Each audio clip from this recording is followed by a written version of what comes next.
मित्रों, आज हम बात करने वाले हैं कुंडली के तीसरे भाव में विभिन्न ग्रहों के प्रभाव का संक्षिप्त विवरण। वैदिक ज्योतिष में तृतीय भाव को बहुत ही महत्वपूर्ण माना जाता है। इस भाव में किसी शुभ ग्रह का बैठना जातकों को शुभ परिणाम दिलाने वाला बन जाता है।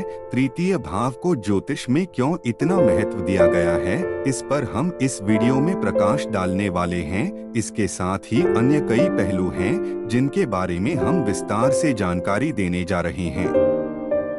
तो आइए जानते हैं तृतीय भाव के बारे में।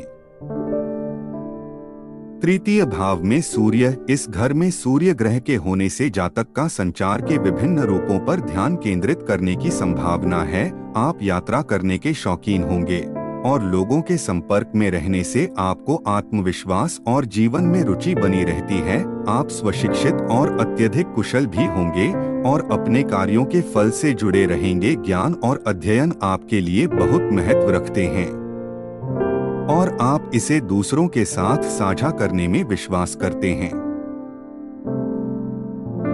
तृतीय भाव में चंद्रमा, चंद्र ग्रह, जो रचनात्मकता और प्रवृत्ति से संबंधित है, आपको स्वाभाविक रूप से कल्पनाशील, सहज और ग्रहणशील बना देगा। यह आपकी इच्छाओं के लिए बहुत अधिक भावनात्मक लगाव लाता है। आप महान मध्यस्थ बनाते हैं क्योंकि आप भावनात्मक और दूसरे की भावनाओं के प्रति ग्रहणशील हैं।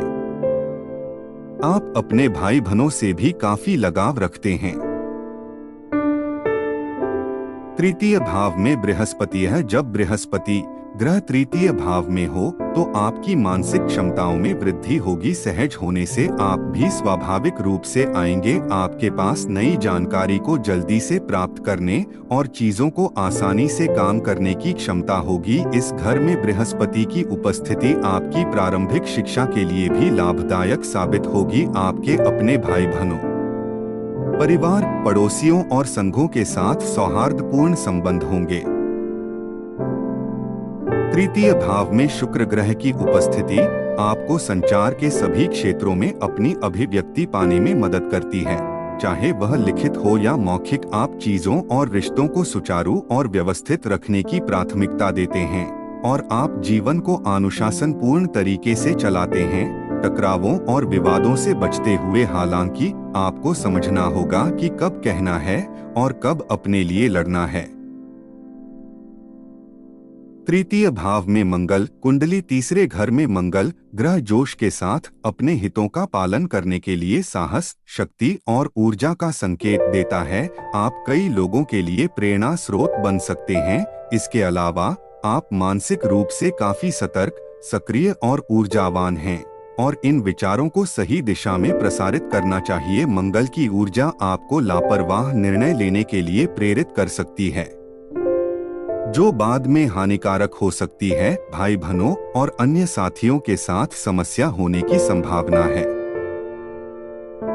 तृतीय भाव में बुध, कुंडली तीसरे घर में रहने वाला बुध ग्रह आपको एक कुशल संचारक बना देगा। आप में साथियों के बीच सहयोग करने की स्वाभाविक प्रवृत्ति है। बुध आपके लिए अपने मन की बातों को व्यक्त करना आसान बनाता है। आप दूसरों के साथ संपर्क साधना और रुचि के सामान्य क्षेत्रों को बनाना पसंद करते हैं। आपकी बुद्धि और कौशल का स्तर उच्च है, हालांकि आपको एक स्थिति से दूसरी स्थिति में जाने की समस्या हो सकती है। तृतीय भाव में शनि, कुंडली तीसरे घर में शनि की उपस्थिति आपको गंभीर और व्यवस्थित बना सकती है और संचार के कारण आपको समस्याओं का सामना करना पड़ सकता है। शनि ग्रह की स्थिति आपको परिवर्तन का विरोध कर सकती है और आपको नई परिस्थितियों के अनुकूल बनाने में भी आपको धीमा कर सकती है। आपके पास एक महान एकाग्रता और आत्मनिरीक्षण शक्ति है। आप वे मित्र बनाएंगे जो आपसे पुराने हैं।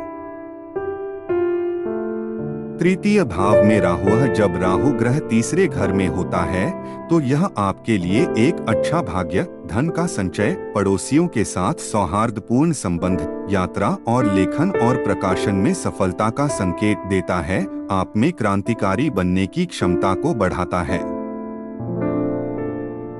तृतीय भाव में केतु है। तीसरे घर में केतु ग्रह का विराजना आपके पास कौशल और जानकारी की महारत देगा। फिर भी आप आप अपने आप पर संदेह करेंगे। आप एक शिक्षक की तलाश करेंगे जो आपको व्यक्तिगत हितों और व्यक्तिगत शक्ति की दुनिया से परे ले जाएगा। एक अनुकूल केतु आपको एक साहसी व्यक्ति बना देगा। यह आपको दार्शनिक मानसिकता भी देगा। तीसरे घर में एक पीड़ित केतु आपके भाई बहनों के साथ साथ आपके सहयोगियों और सहयोगियों के साथ आपके संबंध को खराब कर सकता है। वीडियो देखने के लिए आप सभी दर्शकों का धन्यवाद। सब्सक्राइब करें, लाइक करें और शेयर करें।